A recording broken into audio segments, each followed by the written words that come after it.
Hi guys. So I've now got all of the building placement working and the grid system working. I actually, as you probably saw in the fast forward there, I just started again with the whole thing. I kind of got myself into like an idea of how I was going to do it, and then when I sort of took an afternoon off and then came back to it, I realised that I was making a much bigger mess of it than I needed to. What I've also done, if we quickly look in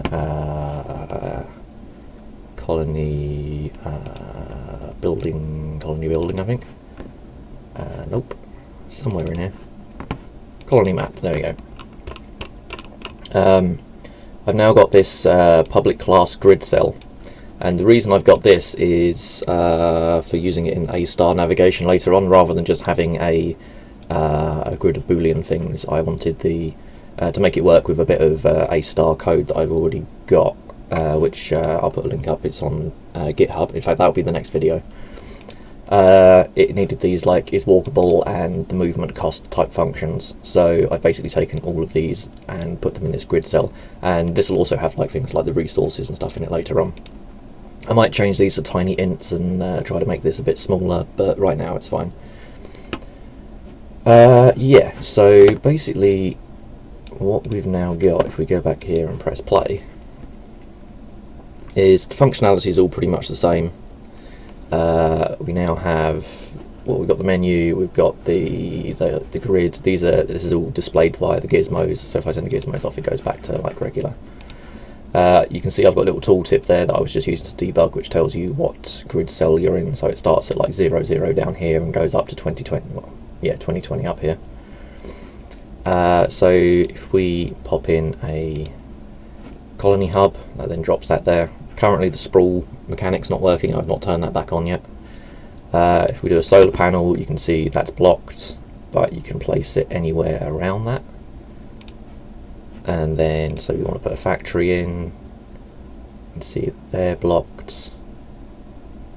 So whether the grid cell's open or closed or blocked rather is now working fine. So pop a factory, and all of the different buildings that I've got set up already work. So we put hydroponics farm there, let's put an aquaponics farm there.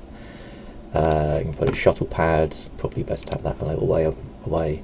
So yeah, basically you can do all of these. You probably noticed in a previous video there's a little animation of it getting built. The build timing and adding things to the build queue is not added yet, because what I was going to do is have that based on like how much manpower and how much like what your like production per turn, as it were, is available, in a very similar way to civilization. So when you're building something, each colony, depending on how many people it has and what resources it has, gets like a number of production things per turn, and then each building takes so many production units to build, and that works out how long it takes to build the building. Yeah, so that's basically where that is. The next thing I was going to do is some buildings need to be linked by roads and power lines, so that's what the A-star was for. But yeah, thanks for watching, and I'll see you in the next video, where hopefully we'll be linking up things like factories will get linked back to the colony hub via a road and that sort of thing, or like it will try to link to the nearest building with like road tiles. And I'll try to get the sprawl working as well, so you can see over time the colony growing out, which would be really cool. Alright, thanks for watching guys, and I'll see you in the next video. Rock on. Bye.